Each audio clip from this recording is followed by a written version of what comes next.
नमस्कार, बहुत स्वागत है आपका। आप देख रहे हैं हमारा खास कार्यक्रम बात सेहत की। मैं हूं आपके साथ शिल्पा तोमर। आज अपने इस खास कार्यक्रम में हम बात करेंगे कोरोना के नए वेरिएंट ओमिक्रॉन की, जिसने कई देशों की चिंता बढ़ा दी है। तेजी से फैलता ओमिक्रॉन 11 दिनों में तकरीबन 38 देशों तक पहुंच चुका है। भारत में भी कोरोना का ये नया वेरिएंट दस्तक दे चुका है। कर्नाटक में 2 केसेस मिलने के बाद अब गुजरात के जामनगर में भी एक केस ओमिक्रॉन का सामने आया है। WHO यानी कि वर्ल्ड हेल्थ ऑर्गेनाइजेशन ने ओमिक्रॉन वेरिएंट को वायरस ऑफ कंसर्न करार दिया। ऐसे में सावधानी रखना बहुत जरूरी है। हालांकि जितनी चर्चाएं इस वेरिएंट को लेकर हो रही है, उसमें कहा जा रहा है कि डेल्टा से कई गुना ज्यादा खतरनाक है, लेकिन WHO का कहना है कि इस वेरिएंट से अभी तक किसी की मौत नहीं हुई, इसीलिए हमें घबराने की आवश्यकता नहीं है। कई डॉक्टर और विशेषज्ञ भी इस पर रिसर्च कर रहे हैं कि ओमिक्रॉन कितना खतरनाक है, क्योंकि अभी तक के मिले संक्रमित मरीजों में हल्के लक्षण पाए गए हैं। इसलिए हमें यह समझना होगा कि इस नए वेरिएंट ओमिक्रॉन से कैसे बचा जा सकता है, कौन कौन सी सावधानियां बरतनी है। हमारे साथ मौजूद है वरिष्ठ चिकित्सक डॉक्टर अभिषेक शुक्ला और डॉक्टर आशीष जायसवाल, जिनसे हम जानेंगे कि आखिर कैसे करें ओमिक्रॉन से बचाव।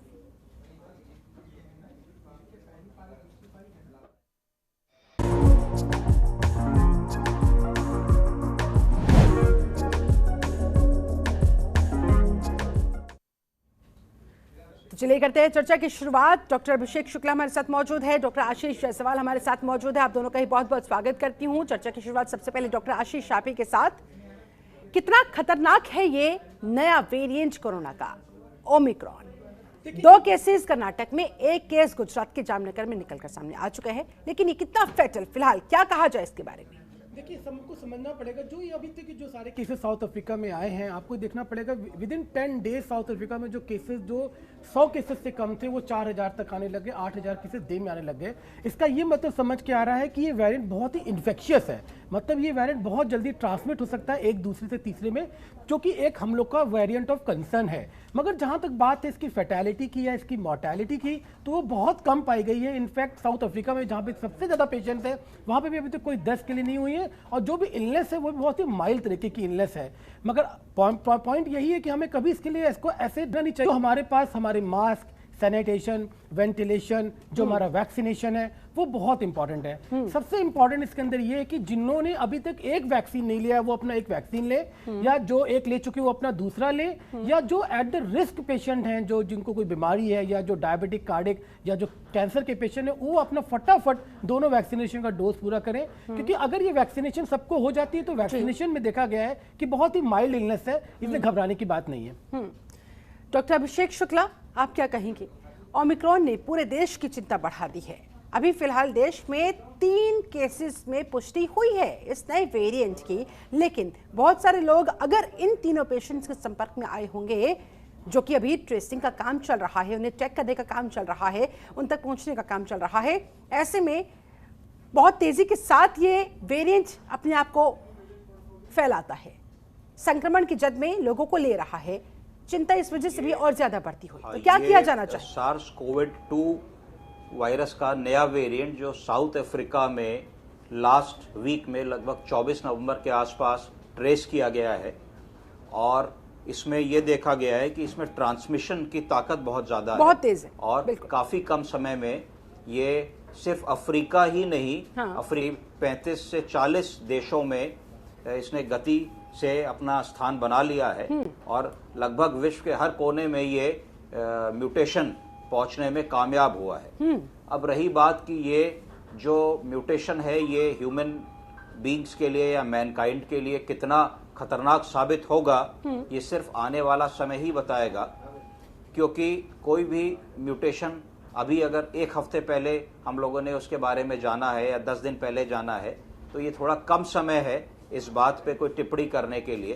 पर जैसा कि हम सब जानते हैं, समझते हैं, और पिछले 1.5 वर्षों से जिस चीज़ों का प्रिकॉशन ले रहे हैं, हमें ये जान लेना चाहिए कि इस म्यूटेशन का भी पहले की म्यूटेशन की तरीके से कोई निश्चित इलाज हमारे पास उपलब्ध नहीं है।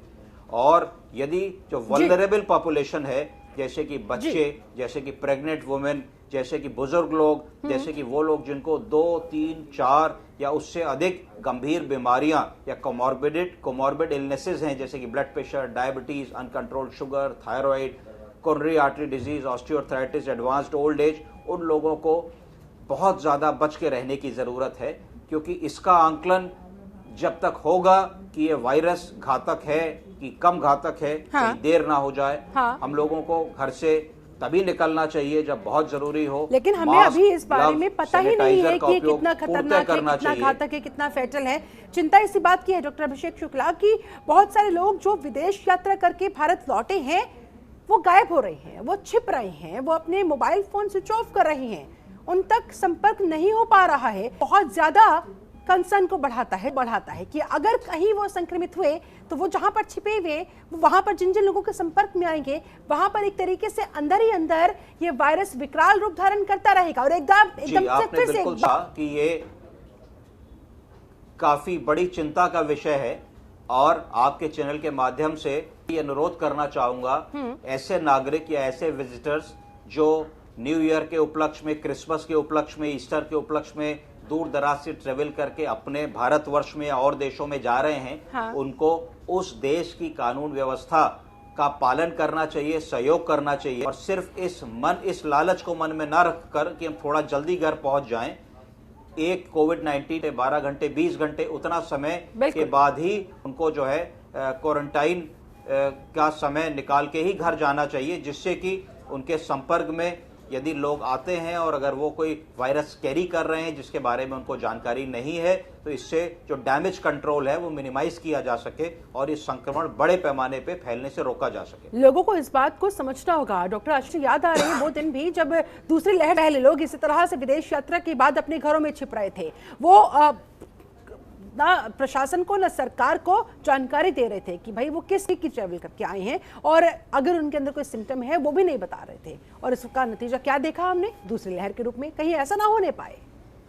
देखिए, इस बार अभी तो इस गवर्नमेंट ने बहुत जल्दी मैंडेटरी कर दिया, तो भी एयरपोर्ट पे सबको अपना आरटी-पीसीआर करा के निगेटिव ही बंदे वापस आ सकते हैं, तो इतना ऐसा नहीं लग रहा है जैसा पिछली बार हुआ था। अब आपने ये भी देखा होगा कि 1.5 साल से हम लोग को जो अंडरस्टैंडिंग है, जो डायनेमिक्स है डिजीज को, उसके बारे में, ट्रीटमेंट प्रोटोकॉल के बारे में पता चला है, तो मैं यही कहना चाहूंगा कि घबराने की कोई बात नहीं ना। आपको ध्यान हो जो बीटा वेरिएंट जो भी साउथ अफ्रीका से आया था, उसमें भी यही कहा जा रहा था कि इसमें जो म्यूटेशन हुए स्पाइक प्रोटीन में, उसमें इम्यून का इवेजन हो रहा था। वो जो हमारी पुरानी इम्यूनिटी जो कि नेचुरल इन्फेक्शन या वैक्सीनेशन से मिली थी उससे निकल जाएगा, लोगों को और इन्फेक्शन हो सकता है, पर वो नहीं हुआ। इससे अभी बहुत जल्दी है कुछ भी कह पाना। अभी आ रहा है, हर कंट्री में अभी ये डाटा चल रहा है कि जो वैक्सीन है, जो जिसको हम लोग स्यूडो वायरस के लिए का मेल करके वैक्सीन से करते हैं कि ये वायरस उनसे बचेगा कि नहीं बचेगा, अभी डाटा को आने देते हैं, तब हम लोग घबराते हैं कि वैक्सीन कितना एफिकेशियस है। यानी अगर वैक्सीन एफिकेशियस है तो घबराने की बहुत बड़ी बात नहीं ना, जैसे नॉर्मल फ्लू के वायरस। लेकिन कर्नाटक में जो दोनों केस आए हैं वो फुली वैक्सीनेटेड, उस वैक्सीन के वो लगवा चुके थे, बावजूद इसके वो ओमिक्रॉन वेरिएंट की चपेट में आ गए। इस वजह से चिंता और ज्यादा बढ़ती हुई कि क्या जो हमने वैक्सीन ली है वो इफेक्टिव नहीं है इस नए वेरिएंट। देखिए, दो बातें हैं। वैक्सीन प्रोटेक्शन, एक होता है प्रोटेक्शन देना, मतलब कोई बीमारी अगर आ जाए उसको किस तरीके से रोकना, उसकी मॉर्बिडिटी कम करना, मॉर्टेलिटी कम करना, और एक होता है ट्रांसमिशन। जो वैक्सीन हम दे रहे हैं ट्रांसमिशन को नहीं रोकती। अगर मैं वैक्सीनेटेड हूं तो मुझे वो इन्फेक्शन हो सकता है, मगर मैं ये इन्फेक्शन दूसरे को कितना दूंगा या मेरे में कितना घातक होगा ये कह पाना मुश्किल है। इसीलिए सबसे इंपॉर्टेंट है कि जो सोशल वैक्सीनेशन, जिसको हम लोग बोलते थे कि मास्क का use, distancing, sanitation, ventilation, room में रहना, भीड़ भड़ा के ना, ये सब हमें जब तक करना पड़ेगा जब तक हम लोग 100% वैक्सीनेशन ना कर लें, जब तक इसका टाइटर बहुत छोटा ना हो जाए। लेकिन डॉक्टर आशीष, आपने वैसे बिल्कुल सही बात कही है, लेकिन चिंता इस बात की भी है ना कि अगर 100% वैक्सीनेशन हो भी जाता है तो जो टाइम पीरियड हो रहा है, जनवरी से वैक्सीनेशन प्रोसेस स्टार्ट हुआ था, अब जनवरी आने वाली है, क्या कहा जाए, ये जो 1 साल का जो टाइम पीरियड था, अब लोगों के मन में, उनके जहन में इस बात का भी डर है कि कहीं उनकी वैक्सीन का असर अब खत्म हो रहा है, उनका जो दूसरा नंबर है दोबारा से वैक्सीन लगवाने का वो आता जा रहा है, या फिर बूस्टर डोज लेने का वक्त आने वाला है। ऐसे में वो कितने वेरिएबल है इस नए वेरिएंट की चपेट में आने को? देखिए, बहुत से कंट्री से बूस्टर स्टार्ट कर दिया है, पर जो मेरी अंडरस्टैंडिंग है, जो अभी तक इंडिया का जो सारा डाटा है, जो हम लोगों में जितना एंटीबॉडी टाइटर है, अभी भी जिनको डबल वैक्सीनेशन हो चुका है वो लोग पूरे सेफ हैं किसी भी घातक बीमारी होने से, तो उसके लिए हमें घबराना नहीं चाहिए। वैक्सीन का असर कम नहीं हुआ होगा, वैक्सीन का असर कम नहीं हुआ, बूस्टर उनके लिए बहुत जरूरी होगा, वो भी जब जो एट रिस्क पॉपुलेशन, जैसे सर ने बोला, जो एट रिस्क पॉपुलेशन है उनको अपना सेकंड वैक्सीनेशन लेना बहुत जरूरी है, या जिन लोगों ने वैक्सीन लिया उनको पहला वैक्सीनेशन बहुत जरूरी है। आप अगर साउथ अफ्रीका का डाटा देखिए, वहां पे केवल 24% लोग हैं जिनको 2 वैक्सीनेशन हुआ है, जो कि बहुत बहुत कम है। अगर आप इसे इंडिया से कंपेयर करते हैं तो हमने 45% पॉपुलेशन को डबल वैक्सीन हम लोग दे चुके हैं। यानी जो थ्रेट ओमिक्रॉन के साउथ अफ्रीका में इंडिया में नहीं आएगा, इससे पैनिक ना हो, बट हमें जो डाटा आ रहा है उसको एनालाइज करना है, और तब तक जब तक डाटा नहीं आ जाता तब तक हम लोगों को जो हम लोग पहले करते थे, जो हमारे मास्क है या जो चीज हम लोग जितना कर रहे थे उसको और सॉलिड करना है और उसको और स्ट्रॉन्ग करना है। ठीक है डॉक्टर आशीष, आप हमारे साथ बने रहे। डॉक्टर अभिषेक शुक्ला, आप भी हमारे साथ बने रहे। फिलहाल हमें यहाँ पर रुकना होगा एक बहुत छोटे से ब्रेक के लिए। ब्रेक के बाद लौटेंगे, चर्चा को बढ़ाएंगे, आएंगे और यही करेंगे जानने की कोशिश कि आखिरकार इस ओमिक्रॉन वेरिएंट से कैसे बचा जा सकता है, कौन कौन सी सावधानियां बरतने की आवश्यकता है। और बार बार इस शो के माध्यम से भी हम आपको यही कहना चाहते हैं, यही संदेश आप तक पहुंचाना चाहते हैं कि पैनिक नहीं करिए, डरने की, घबराने की आवश्यकता नहीं है। समझदारी के साथ, सतर्कता के साथ, सजगता के साथ काम लेने की आवश्यकता है, ताकि इस नए वेरिएंट से खुद को भी बचाया जा सके और अपने परिवार को भी बचाकर रखा जा सके। हमारे साथ डॉक्टर्स का एक खास पैनल इस समय जुड़ा हुआ है। डॉक्टर अभिषेक शुक्ला हमारे साथ मौजूद है, वरिष्ठ चिकित्सक है। डॉक्टर आशीष जायसवाल हमारे साथ मौजूद है, ये भी वरिष्ठ चिकित्सक है। आप दोनों का ही एक बार फिर से मैं स्वागत करती हूँ।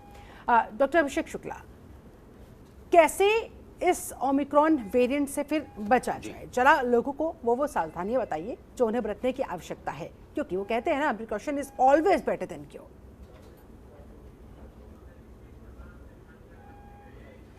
देखिए, जो ओमिक्रॉन है इसको WHO ने वेरिएंट ऑफ कंसर्न घोषित किया है। वेरिएंट ऑफ कंसर्न क्यों घोषित किया है, उसके 2 मुख्य कारण हैं। पहली तो यह है कि इसके अंदर जो इन्फेक्शन को ट्रांसमिट करने की ताकत अन्य वायरस से ज्यादा देखी गई। हाँ। उसको उन्होंने कहा कि इंक्रीज इन्फेक्टिविटी, ये पहला कारण है। दूसरा जो कारण है वो इम्यून इवेजन, ये ह्यूमन बीइंग की इम्यूनिटी को कम करने की ताकत है या रख सकता है, इस एंगल से भी इसको देखा जा रहा है। तो ये 2 मुख्य कारण हैं जिसके लिए इसको वेरिएंट ऑफ कंसर्न माना गया है। और यदि ये ऐसा करता है तो जिस भी ह्यूमन बीइंग की बॉडी पे इस वायरस का प्रकोप होगा, उसको सिर्फ ना ही फ्लू लाइक सिम्टम्स होंगे, उसकी इम्यूनिटी में भी बदलाव आएगा, जो एक चिंता का विषय हो सकता है। दूसरी चिंता का विषय ये है कि जो मौजूदा हमारे पास लेबोरेटरीज हैं, मेडिकल ट्रीटमेंट है, डायग्नोस्टिक टूल्स हैं, क्या वो इस वायरस को टैकल करने के लिए, इसकी रोकथाम करने के लिए, इसकी डायग्नोसिस करने के लिए पर्याप्त हैं कि नहीं है। कहीं ऐसा तो नहीं है कि हम किसी का RT-PCR करें और वो ओमिक्रॉन वायरस का पॉजिटिव केस हो, पर उस प्रणाली से वो छूट जाए। अगर हम किसी का कार्ड टेस्ट करके मान ले, प्रिज्यूम कर भाई उसको नहीं है, पर वो निकल आए, तो ये सब बहुत सारी चीजें हैं जो आजकल हम लोगों के दिमाग में चल रही हैं, और जिसका कुल मिला के लब्बो लबाब यही है कि हम लोगों को सोशल डिस्टेंसिंग के सारे फॉर्मूले और सारे नॉर्म्स को विधिवत निभाने की फिर से जरूरत है, क्योंकि नया साल, क्रिसमस, ईस्टर, बहुत सारी ट्रेवल्स, विंटर वेकेशंस, ये सारी चीजें बिल्कुल सर पे हैं। और तो कुछ जिस तरीके की चीजें हमें देखने को मिल रही हैं कि कल फिर इंडिया में लगभग 8603 नए केसेस रजिस्टर हुए। आप क्या मानते हैं? 400 मैं भी यही बोल रहा हूं कि, और कुल कोविड का जो टेली है वो करीब 3.5 करोड़ टच कर गया। ठीक है, तो ये सब चीजें, 1 लाख केसेस करीब इंडिया में आज भी पॉजिटिव हैं। हाँ, तो ये सब चीजें ध्यान में रखने की आवश्यकता है, अंदेशा देती हैं। कहीं ऐसा तो नहीं कि थर्ड वेव की तरफ हम बढ़ रहे हों और देखते देखते ये वैल्यूज डबल, ट्रिपल और मल्टीफोल्ड्स बढ़ जाएं और बड़े पैमाने पे फिर ये घातक ना ले। डॉक्टर आशीष के लिए देखिए, 2 बातें बहुत इंपॉर्टेंट है कि सर ने पहले बोला है कि जो RT-PCR का जो टेस्ट है, क्या वो डायग्नोज कर सकता है? तो हाँ, ये डायग्नोज कर सकता है, पर वो ये नहीं बताएगा कि ये कौन से तरीके का कोविड वाला है। तो उसके लिए आपको जीनोमिक स्टडी करनी पड़ेगी, और बाय द रूल जो WHO बोलता है कि जो भी कितने केसेस होते हैं उसका 5% का जो पॉजिटिव केस है उसको हमें जेनेटिक सैंपल इफेक्टिवली वो वैक्सीनेटेड होने के बाद भी प्रोटेक्शन उनको नहीं मिल रहा है। ऐसे लोगों के लिए बूस्टर की घोषणा होनी चाहिए। बूस्टर की घोषणा बहुत सारे देशों में आ गई है। आज ही मैंने अखबार में पढ़ा कि इंग्लैंड के प्रधानमंत्री जी ने भी अपनी तीसरी डोज लगाई। तो मैं आपके चैनल के माध्यम से आग्रह करूंगा कि हमारे देश की सरकार को भी इस बारे में आगे कदम बढ़ा करके एक बूस्टर के सिस्टम को लाना चाहिए कि किसको बूस्टर लगना चाहिए। यदि आपको कोवैक्सीन लगी है तो क्या बूस्टर में कोवैक्सीन ही लगेगी या कोविशील्ड भी लग सकती है? क्या mix match of the vaccination हमारे देश में संभव है, हो सकता है कि नहीं? अभिषेक शुक्ला, बहुत बहुत शुक्रिया। डॉक्टर आशीष जायसवाल हमारे साथ इस खास चर्चा में जुड़ने के लिए, समय निकालने के लिए। तो कुल मिलाकर 100 बात की एक बात यही है कि कोरोना का कोई भी रूप क्यों ना हो, कोई भी वेरिएंट क्यों ना हो, ब्रह्मास्त्र बस एक ही है और वो है कोविड प्रोटोकॉल्स का पालन करना, समय समय पर हाथ को धोते रहना, मास्क को लगा कर रखना और हर हाल में सोशल डिस्टेंसिंग का ख्याल रखना। भीड़ भाड़ वाली जगह पर जाने से अपने आप को बचाए, अपने आसपास भी लोगों को मोटिवेट करे कि वो भी मास्क पहन कर रखे और अगर संभव हो तो घर में भी मास्क लगा कर रखे। अगर घर में किसी को खांसी जुकाम बुखार है तो उनसे भी आइसोलेशन के साथ उनका ट्रीटमेंट होना चाहिए और खुद से डॉक्टर ना बने, तुरंत किसी डॉक्टर को कंसल्ट करें, तुरंत ट्रीटमेंट शुरू करें। यही एकमात्र उपचार है। फिलहाल मेरे साथ इस खास चर्चा में जुड़ने के लिए आप सभी का बहुत बहुत शुक्रिया। बने रहे जनतंत्र टीवी के साथ। नमस्कार।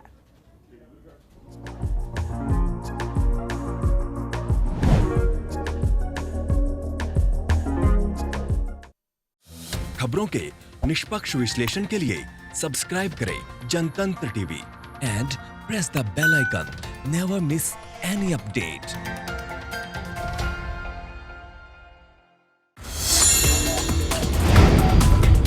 Download the Janatantra TV app, available on Google Play and App Store. Download it now.